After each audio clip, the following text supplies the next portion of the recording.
Comencemos. A ver, ¿qué ocurría al promediar el siglo XIX? Recordemos un poco sobre la Revolución Francesa, ¿ya?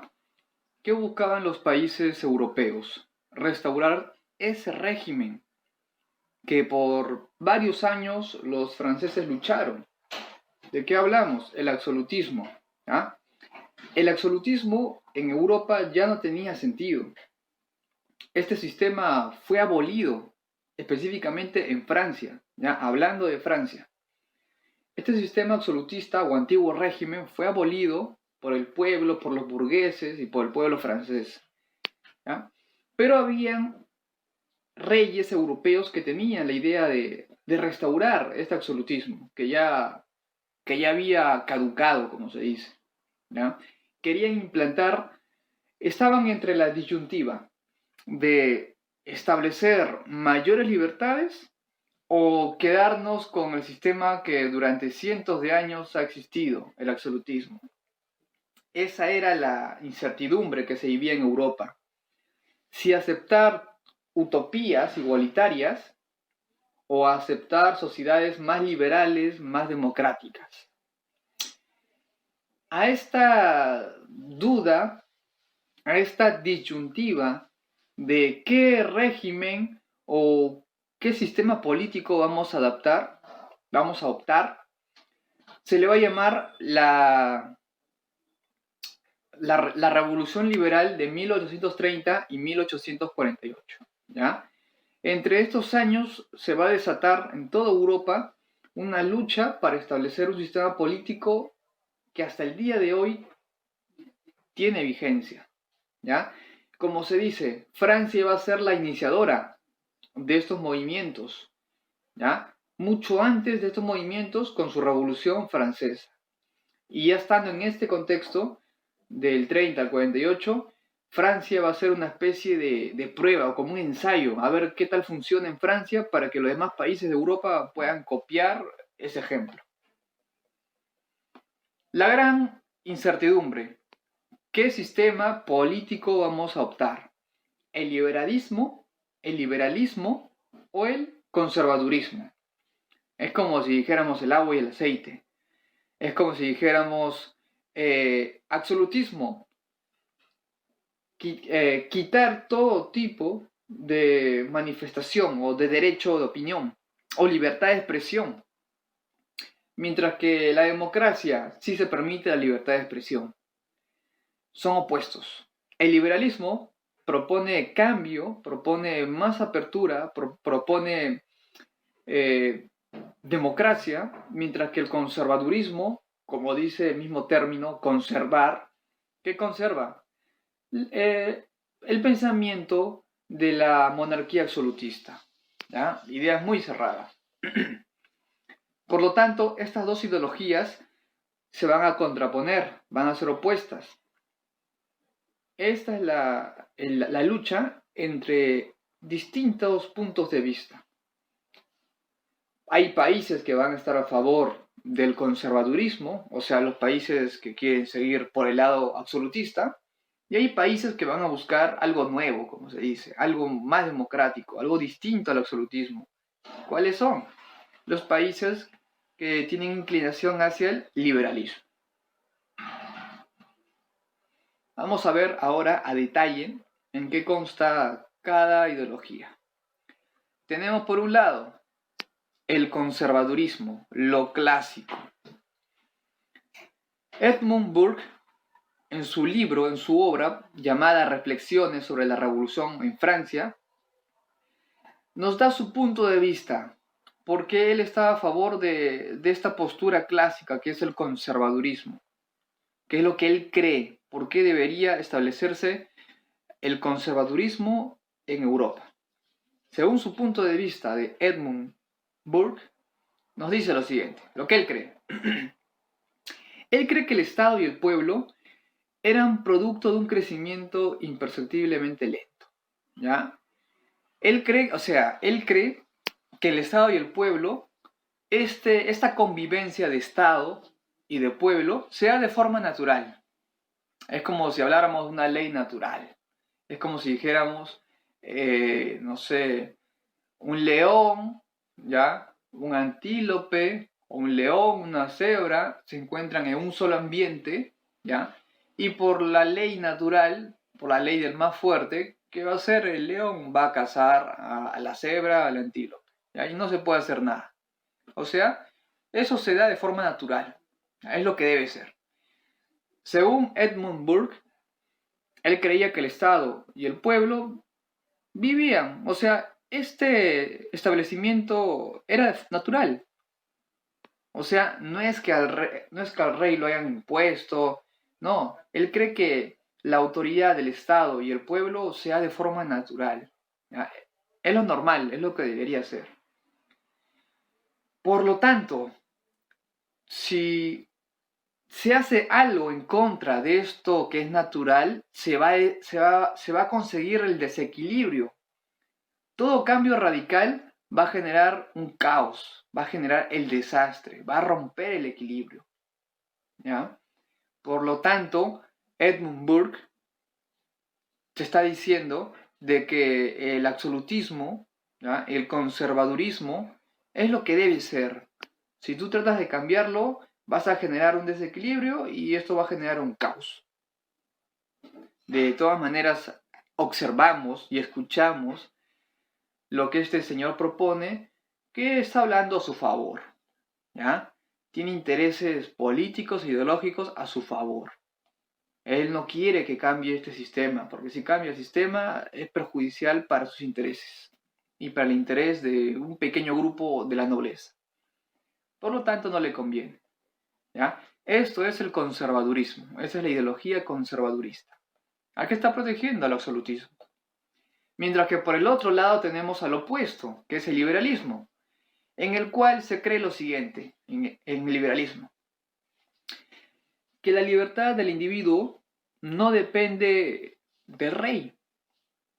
La persona es libre por naturaleza, ¿ya? Lo que va a hacer el rey es ponerle, como se dice, freno a esa libertad. El rey no tiene ni el deber, ni el derecho, ni la facultad para quitarle esa libertad a la persona individual, o sea, a cualquier persona. Por lo tanto, como el rey no tiene este derecho para quitar la libertad o privar de la libertad a una persona, el pueblo es el mismo titular de su libertad. O sea, ¿qué significa? Que por más que seas rey, no tienes el derecho de privar a una persona de su libertad. La única persona que decide sobre su libertad es el mismo pueblo, ¿ya? El mismo pueblo debe elegir si se le quita o no se le quita la libertad en casos especiales. El rey no tendría esta exclusividad de reprimir, de quitar la libertad a una persona. Por lo tanto, las personas más aptas para tomar esta decisión y para gobernar no es un rey, sino el mismo pueblo. El mismo pueblo que va a elegir a sus autoridades para que los gobiernen. No en el caso del rey. Al rey el pueblo no lo elige. El rey llega donde está por herencia o porque formó parte de la nobleza, ya, cualquiera que fuese el país. El rey no llega por elección democrática. Nadie vota para que sea rey. Entre la misma nobleza se decide eso. Por herencia, llega a ser rey. En cambio aquí proponen algo distinto, que el mismo pueblo sea el que decida sobre la libertad individual. Y es más, el mismo pueblo es el que debería tomar las riendas de un país. ¿Ya? Nos damos cuenta que las dos ideologías son totalmente opuestas. Una es absolutista y la otra más democrática. Y el liberalismo a la vez se divide en dos corrientes, el liberalismo político y el liberalismo económico. El liberalismo político, en pocas palabras, está en contra de los regímenes absolutistas, está en contra también de los gobiernos constitucionalistas, de las famosas monarquías constitucionalistas. Mientras que el liberalismo económico busca, como se dice, apertura al libre mercado, ¿ya? Busca la competencia. En cambio, el absolutismo no busca la competencia, lo que busca un país absolutista es más un monopolio, ¿ya? ¿Qué más busca el liberalismo? Busca que la oferta y la demanda sea la que rija en un mercado. O sea, por ejemplo, si hay más demanda de tal producto, la oferta debería ser, como se dice, el producto debería ser más barato. Pero si el producto, al contrario, disculpe, si el producto se encuentra en gran cantidad, es barato. Pero si es que el producto escasea, ¿qué ocurre? Lo más lógico es que cueste más. O sea, la oferta y la demanda. La demanda es las personas que consumen. La oferta es el producto, ¿ya? Si el producto escasea, si la oferta escasea, por lo tanto va a tener que elevar los precios, ¿ya? Y si la demanda es muy alta, también se ve afectado. Por lo tanto, según en la economía se establezca la oferta y la demanda, tiene que ver mucho con la demanda y tiene que ver mucho si sube o no sube la oferta. Eso es lo que trataba de buscar el liberalismo económico. Libertad de mercado. Mientras que el absolutismo no buscaba eso. Buscaba simplemente tener un monopolio, ¿ya? Y no buscaba la libre competencia. Sea la revolución de 1830. Esta revolución también va a ser dirigida por la burguesía francesa. Recordemos, retrocedamos en el tiempo, años antes. En la revolución francesa, ¿ya? Que se dio en el 89, 1789, los que dirigieron esta revolución francesa fueron los burgueses franceses, con apoyo del pueblo francés, ¿ya? En esta revolución de 1830, también la burguesía va a encabezar, va a comandar esta revolución. No nos olvidemos que el pueblo siempre va a ser el gran sustento, la gran base de estas grandes revoluciones. ¿Por qué? ¿Qué pasaba en Europa? Se les había ocurrido que el absolutismo regrese de nuevo.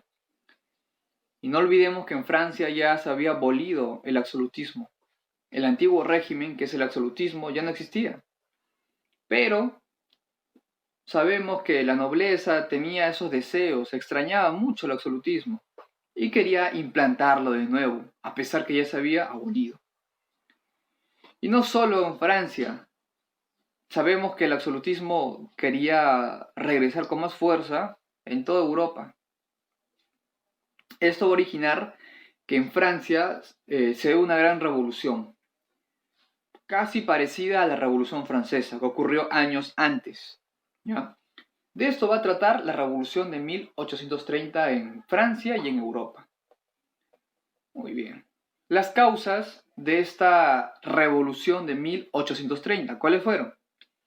El gobierno autoritario y absolutista de Carlos X. ¿En perjuicio de quién? En perjuicio de la burguesía liberal. O sea, Carlos X era un conservadurista, era un absolutista. Carlos X era rey de Francia, ¿ya? Pero era un absolutista, así como Luis XVI, Luis XVII y todos los Luises. Mientras que Carlos X se beneficiaba, los perjudicados era la burguesía liberal. Era una burguesía liberal, parecido a la burguesía que va a apoyar la Revolución Francesa. O sea, iba en contra de la burguesía liberal. Y esta burguesía era la que tributaba, pagaba impuestos, generaba ganancias para las arcas del país de Francia. Pero a pesar de esto, Carlos X quería aprovecharse de su condición de monarca absolutista. Y es ahí que va a generar la revolución de 1830. Es una de las causas. Otra causa de esta revolución El descontento del pueblo francés, porque esto no solo afectaba a la burguesía liberal de Francia, esto afectaba al pueblo francés directamente. ¿Ya? ¿Cómo? A través de los impuestos. Es casi parecido a la Revolución Francesa, las causas son casi parecidas. Solo que aquí no tenemos un Luis XVI, aquí tenemos a un Carlos X que vendría a ser casi lo mismo. ¿Ya? Y para colmo, la tercera causa de esta revolución de 1830 van a ser las crisis económicas que va a pasar Francia. Estos tres motivos van a ser suficientes para que el pueblo y la burguesía liberal de Francia se levante contra el rey de Francia, Carlos X. Ya estaban cansados de sus abusos, de su maltrato. Los antecedentes de los monarcas restauradores. ¿Qué van a restaurar? El antiguo régimen, o sea, la monarquía absolutista. Tenemos a Luis XVIII, que gobernó de 1815 a 1824. No nos olvidemos que esto es el antecedente a la revolución de 1830. Es un antecedente, años antes. Este rey, ya de la dinastía de los Borbones, no nos olvidemos, una dinastía francesa, su gobierno no fue tan radical como sí lo fue Carlos X. Luis XVIII tuvo un gobierno moderado, no llegaba a los extremos, trataba de no enfrentarse contra la burguesía o el pueblo, y va a establecer un gobierno donde van a haber parlamentarios, o sea, van a haber lo que hoy conocemos como congresistas. Esa persona se llama parlamentario, ¿ya? Para que su gobierno no sea absolutista, no sea radical y el pueblo no se vaya contra el rey, va a crear un parlamento y va a promulgar una carta constitucional llamada la Carta Otorgada, ¿ya? En el cual se oficializa que los parlamentarios también van a apoyar para poder gobernar. Los parlamentarios van a ser como una especie de contrapeso al poder del rey. Aquí va a destacar su primer ministro. Ahora ya sabemos por qué este rey francés va a crear un parlamento. Al crear un parlamento, tú mismo te das cuenta que estás limitando tus poderes. De esta forma es positivo, porque tú ya no vas a tener o no vas a tomar decisiones sin consultarlo a alguien. Ahora va a haber un parlamento que te va a controlar hasta cierto punto. Y producto de esto es que su ministro, Elie Descassés, era liberal. Era un ministro francés liberal. Por lo tanto, este ministro aconsejaba al rey Luis XVIII sobre esta creación de un parlamento. Y hasta cierto punto era positivo. Pero ¿qué pasaba? No todos podían estar contentos. La nobleza y el clero francés añoraba recuperar sus poderes, añoraba que se establezca de nuevo un absolutismo en Francia, porque a ellos les convenía. Los perjudicados del absolutismo o antiguo régimen era la burguesía y era el pueblo francés. ¿Quiénes son ellos? La mayoría. La mayoría era la perjudicada y la minoría era la beneficiada. Esta minoría que conforma la nobleza y el clero querían que regrese el absolutismo. ¿Ya? No le importaba el pueblo, si pasaba hambre, si eran abusivos con ellos, no le interesaba. Ellos querían simplemente recuperar sus tierras que le fueron quitadas por la Revolución Francesa de 1789. ¿Ya? A ellos solo les interesaba su posición política, económica y recuperar todo lo que ellos poseían. Eso le interesaba a ellos, el pueblo no le interesaba. Pero Luis XVIII va a llegar a fallecer en 1824, ¿ya? Pero no nos olvidemos que Luis XVIII no era el único, también tenía hermanos. Y uno de los hermanos que va a reemplazar, que ahora va a ser el nuevo rey, va a ser Carlos X. Y recordemos que con Carlos X comienzan los problemas. En el gobierno de Luis XVIII los problemas se habían contenido, producto a que se vio que este rey no era absolutista, sino que tenía más tendencia a liberal, ¿ya? Cuando entró su hermano Carlos X era todo lo contrario. Este hermano sí era autoritario, absolutista, ¿ya? Era todo lo contrario de su hermano. Su hermano era moderado. Carlos X, que era el nuevo rey porque su hermano estaba muerto, era absolutista. Y el pueblo francés se va a dar cuenta de esto y van a haber graves problemas. Esta es la imagen de Luis XVIII, rey de Francia. Así era. Reinado de Carlos X, de 1824 a 1830, donde se da la revolución de 1830, revolución liberal. Vemos la imagen de Carlos X, de tendencia absolutista, autoritarista. Este rey, llamado Carlos X, se quería vengar. ¿De quién? Del pueblo, de la burguesía. Este rey quería favorecer a la nobleza y al clero francés. Es por eso que se le va a llamar el rey de los emigrados. ¿Quiénes son los emigrados? El pequeño sector francés con muchos privilegios. ¿Quiénes son ellos? El clero y la nobleza. Era el famoso rey de los emigrados. Ya nos estaba demostrando para qué tipo de sector iba a gobernar, no para el pueblo, sino para la nobleza y el clero. En 1825, este rey Carlos X va a promulgar una ley llamada la Ley de los 1.000 millones de emigrados. ¿Qué quiere decir al crear esta ley? Que le va a tener que pagar a la aristocracia feudal francesa que se vio afectado por la Revolución Francesa. ¿Qué significa? Que él, como buen rey absolutista, ¿ya?, de tendencia absolutista, una forma de resarcir todo el daño que le hizo los burgueses y el pueblo francés en la Revolución Francesa es pagándole, como se dice, por daños y perjuicios, ¿ya? Carlos X le va a pagar a cada aristócrata feudal que fue afectado por la Revolución Francesa. Y eso, en vez de calmar los ánimos del pueblo o en vez de ayudar al pueblo, va a generar más rechazo. Va a ser algo descabellado para el pueblo y para los burgueses. Van a pensar cómo se le va a pagar a estos señores. La Revolución Francesa se da por un motivo, se da por el abuso, por el autoritarismo. ¿Y cómo se le va a pagar a estos señores que representaban parte de ese abuso? No puede ser. Estaban inconformes. ¿Quiénes? El pueblo y los burgueses. Una mala decisión de Carlos X.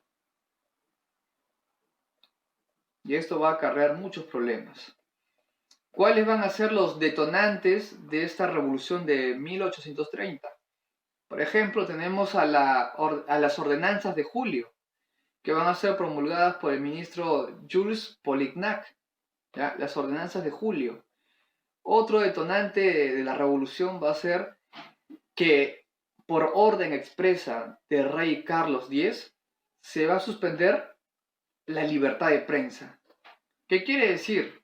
Quiere decir que si yo, por ejemplo, soy un burgués que, no sé, logré juntar una pequeña fortuna y creé un periódico, un diario, y en ese periódico hago comentarios más o menos que no me parecen del gobierno de Carlos X, con esta suspensión de la libertad de prensa, yo ya no puedo publicar nada que hable mal de este rey. Y si hago alguna publicación en contra de él, me pueden meter preso, pueden hacer conmigo lo que quieran. Es por eso que restringe la libertad de prensa. Puedes publicar, pero yo tengo que ver qué vas a publicar. Si es algo que no me favorece, cierro tu periódico, cierro tu diario. ¿Qué más hizo Carlos X? Mandó a disolver la Cámara Legislativa, o sea, el poder legislativo, lo que vendrían a ser los congresistas, lo que van a legislar, los que crean leyes. Esta Cámara Legislativa fue disuelta. ¿Por qué hizo esto? Porque si no disolvía la Cámara Legislativa no podía hacer enmiendas o modificación de la Constitución política. Necesitaba neutralizar al Congreso, necesitaba neutralizar a la Cámara Legislativa para poder crear las leyes que a él se le antojase, ¿ya? Esta Cámara de parlamentarios fue disuelta, ¿ya? Cerró el Congreso, como se dice. ¿Qué más restringió Carlos X? Restringió el derecho al voto. Tú ya no podías votar. Y sabemos que el pueblo francés, la burguesía eh, y el pueblo votaba, pero votaba en bloques y siempre perdía. ¿Por qué? Porque los bloques más poderosos eran el bloque del clero, la nobleza, ¿ya? Y la burguesía y el pueblo era uno solo, ¿ya? La burguesía estaba dentro del pueblo, pero tenía mayores posibilidades económicas. Por lo tanto, perdía, 2 contra 1. Este derecho al voto también fue anulado. El pueblo ya no puede votar, ni la burguesía. Eso, como es obvio, perjudica directamente al pueblo, a la burguesía liberal, ¿ya? Restringe prácticamente todos sus derechos. En la vida política quedó neutralizada la burguesía y el pueblo. No puede hacer nada, se queda de brazos cruzados. Estos dos hechos, las ordenanzas de Julio y la prohibición de varios derechos de los burgueses y pueblo, van a ser el detonante de la revolución de 1830, ¿ya? Y son justificadas, porque nadie te puede quitar esos derechos, sea rey, sea presidente, gobernante, lo que sea emperador, etc. ¿Y qué va a hacer Carlos X?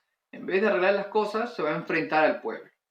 Se van a generar por toda Francia grandes revueltas, muy cercanas a los lugares estratégicos donde se encontraban, por ejemplo, en el Palacio de Versalles, en diversos puntos donde habían autoridades políticas, y sobre todo donde estaba Carlos X. Van a hacer grandes movilizaciones. Ahora, ¿cómo se va a desarrollar los hechos de la Revolución de 1830? Primero, ¿qué va a pasar? Por presión de la iglesia y la nobleza se va a cambiar a Silver, que era el vizconde de Martignac, por el príncipe Jules, que era aristócrata. A ver, ¿cómo se explica eso? ¿Cómo se interpreta? La iglesia católica, que vendría a ser el clero, el famoso clero, y la nobleza francesa, no van a estar de acuerdo con la elección de Silver. ¿Quién es Silver? Silver es un vizconde de tendencia liberal, ¿ya? Y todo lo que tenga que ver con lo democrático, con lo liberal, con todo, con lo nacionalista, está mal visto, ¿ya? El rey, la nobleza y el clero no querían a un liberal, así tenga cierta afinidad o si era noble, no les parecía. Por lo tanto, por presión de la iglesia y de la nobleza, van a cambiar a Silver y lo van a reemplazar por Jules. Jules era un aristócrata, era un noble rico. Era una persona que cumplía los perfiles que buscaba la nobleza y el clero. Así que lo van a reemplazar. Esto no va a ser bueno, ¿ya? Porque en vez de apaciguar las aguas de esta revolución que recién estaba comenzando, ¿qué hizo? Encendió, como se dice, el fuego. Esto va a generar una gran oposición entre ahora, ya no estos dos personajes, sino entre un jefe de la Guardia Nacional de Francia, que es Lafayette, y también va a generar el enfrentamiento entre Adolphe de Thiers y el profesor Guizot. Adolphe de Thiers es un periodista que tiene un periódico llamado Le National, ¿ya? En ese periódico, de hecho, como es una persona apegada al liberalismo, no va a hablar cosas positivas del gobierno de este rey, Carlos X. De hecho, que va a hacer críticas. Y en el caso del profesor Guizot también va a hacer críticas. Estos dos señores van a estar en contra de este personaje llamado Lafayette.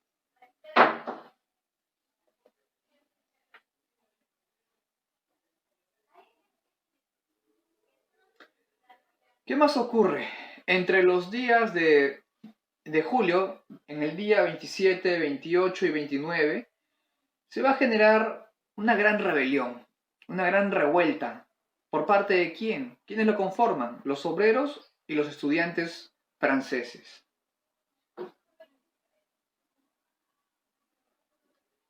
El Palacio de Louvre, ya ubicado en Francia, va a ser ocupado. ¿Por quiénes? Por los campesinos. El ejército, en vez de defender este Palacio de Louvre, que representa al poder francés, que representa la nobleza francesa, el ejército apoya al pueblo, ¿ya? Apoya a los insurgentes. ¿Por qué? Nos preguntamos por qué los soldados que supuestamente protegían al rey Carlos X, a la nobleza, a los intereses de este grupo, ¿por qué apoya al pueblo? Resulta que el ejército francés también tenía influencia liberal. El ejército francés no quería un gobierno totalitario, no quería un gobierno absolutista. El ejército francés, por este motivo, apoya al pueblo, ¿ya? Apoya a los campesinos. Y en vez de reprimirlos, los apoya. O sea, no hacen nada para atacarlos. Permiten que los campesinos ingresen al Palacio de Louvre y tomen, destruyan, hagan lo que quieran. Tanto los republicanos, los bonapartistas, los monárquicos, liberales, se van a unir a esta rebelión que va a ser encabezada por el pueblo y por la burguesía francesa. Entre todos estos grupos políticos van a condicionar ¿a quién? A Carlos X. Carlos X no le va a quedar de otra, ¿ya? No le queda de otra que renunciar.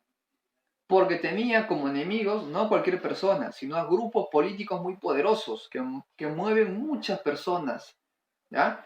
A los republicanos, bonapartistas, monárquicos, liberales, ¿ya? Todos ellos contra Carlos X. Carlos X tuvo que renunciar, ¿ya? Tuvo que abdicar. Una vez que abdicó, tuvo que exiliarse. ¿A dónde se fue? A Gran Bretaña. No se podía ir o esconder en Francia, porque en Francia su cabeza estaba pedida, ¿ya? A este rey absolutista, Carlos X, no lo querían en Francia. Si él se hubiera quedado en Francia, escondido en cualquier región o ciudad de Francia, lo hubieran encontrado y lo hubieran matado.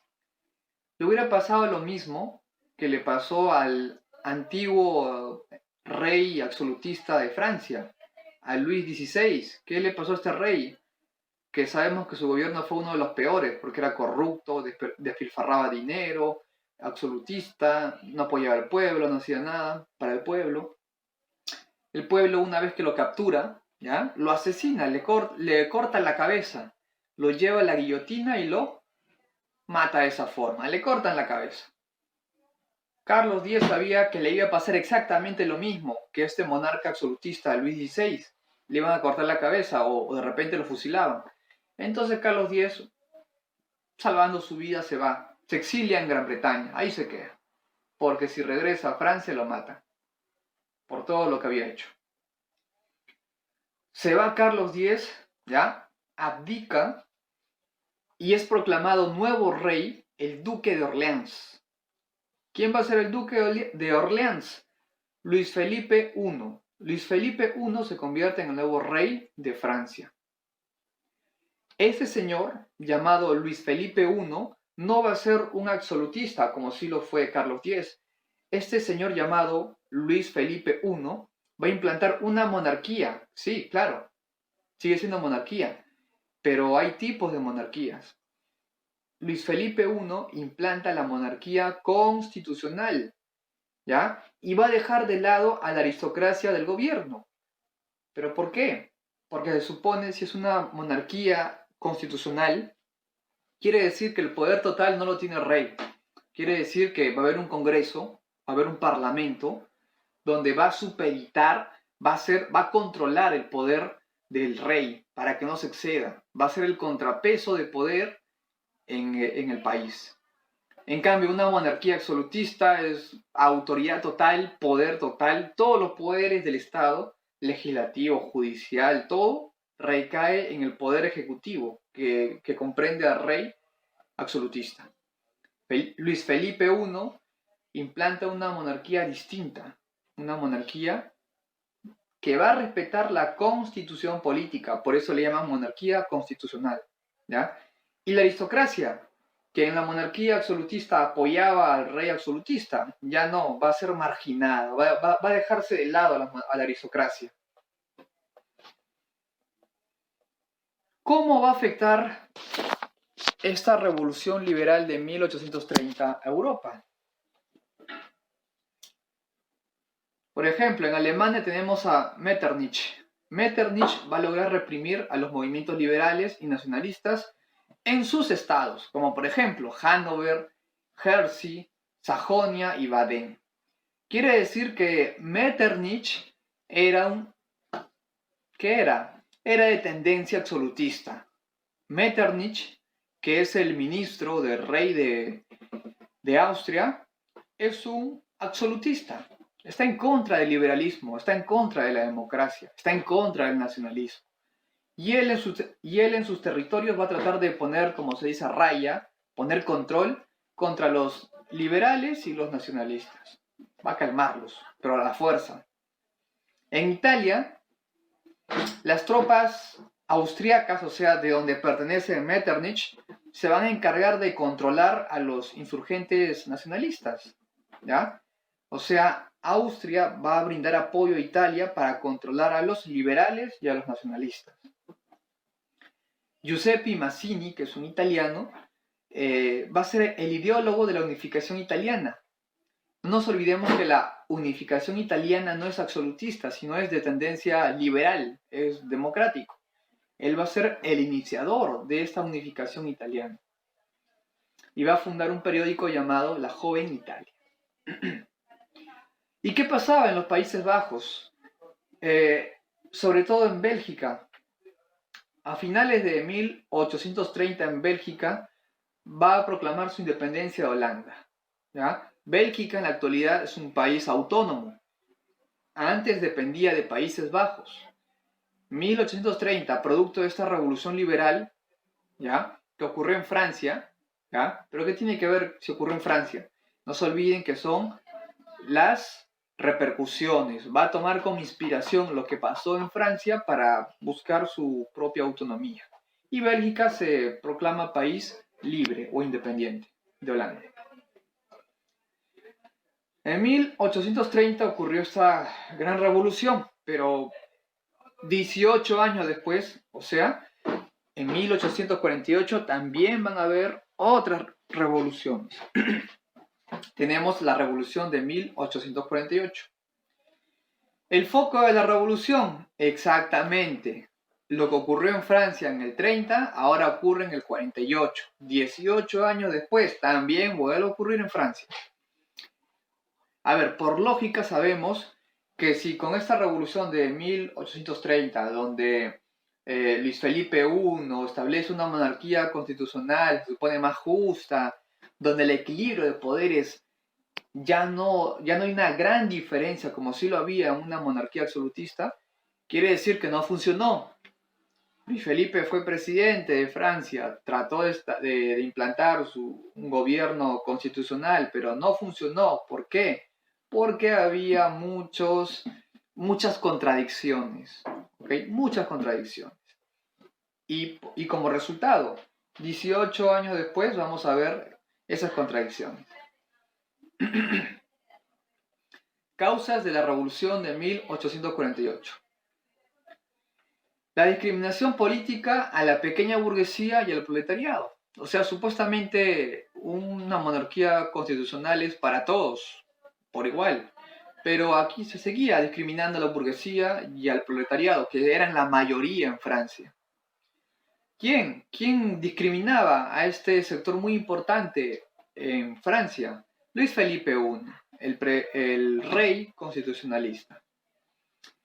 ¿Y a quién beneficiaba? Ya no beneficiaba a la aristocracia, ya no beneficiaba a la nobleza muy rica, ¿no? A ellos ya no. El rey Luis Felipe I beneficiaba a quién? A la alta burguesía. ¿ya? O a la gran burguesía. La burguesía se divide en dos, en gran burguesía y pequeña burguesía, ¿ya? Quiere decir que la gran burguesía tenía más dinero y la pequeña un poco menos. Este rey favorece a la gran burguesía, en reemplazo de la aristocracia francesa. En vez de favorecer al pueblo, lo explota.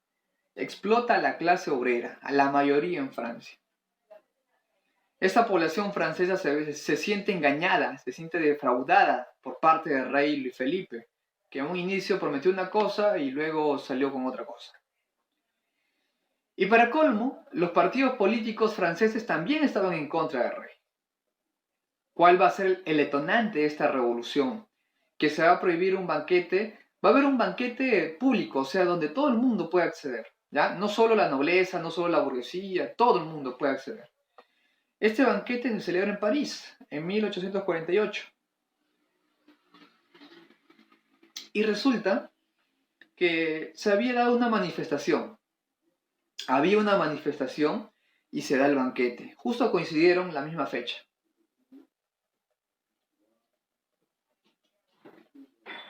¿Ya? Ahora, ¿cómo comienzan los hechos? Las elecciones generales va a haber una mayoría de Guizot, ¿ya? En las elecciones generales. Y van a haber reuniones privadas. Así como hay elecciones generales, en el cual la mayoría lo tiene Guizot, ¿ya? También van a haber reuniones privadas de la oposición.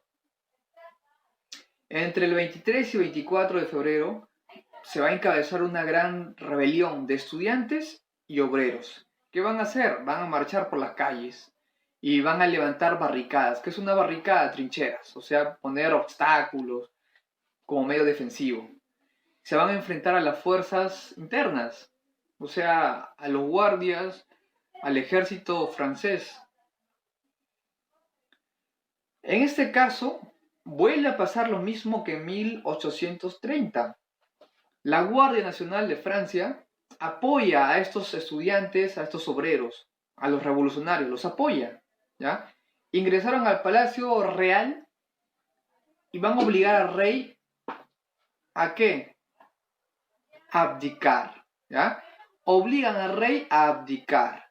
Lo mismo que tuvo que hacer el famoso Carlos X, absolutista, lo mismo tuvo que hacer Luis Felipe. Tuvo que abdicar por presión del pueblo, porque dio un discurso, mostró una ideología, una política distinta y al final resultó siendo lo mismo. Luis Felipe I tuvo que abdicar. El pueblo ya no lo quería. Y es más, hasta el ejército no lo quería tampoco. Porque para que el ejército haya apoyado a los manifestantes, a los revolucionarios, es porque tampoco veían correcto el accionar de este rey. Va a ser proclamada la Segunda República. No se olviden que la Primera República se da con Napoleón Bonaparte. O sea, antes que ingrese al poder Napoleón Bonaparte. La República se da en el contexto de la Revolución Francesa, ¿ya? Luego de la República comienza la etapa imperial, Napoleón, ¿ya? Esto vendría a ser la Segunda República, antes de Napoleón. Y va a ser elegido uno de sus parientes, Luis Napoleón Bonaparte. Este nuevo gobierno, que se veía más liberal, un gobierno republicano, va de una vez por todas, va a abolir la esclavitud. O sea, va a decir que la esclavitud en Francia está prohibida. Nadie puede ser esclavo. Va a quitar la pena de muertes para reos políticos o presos políticos. Va a restablecer la libertad de prensa que Carlos X había prohibido, que había aceptado. O sea, que los periódicos no pueden hacer comentarios negativos hacia el rey. Eso ahora sí puede ser. Y va a implantar el sufragio universal, lo que Carlos X había prohibido. O sea, deshizo todo lo que estableció Carlos X, el antiguo rey.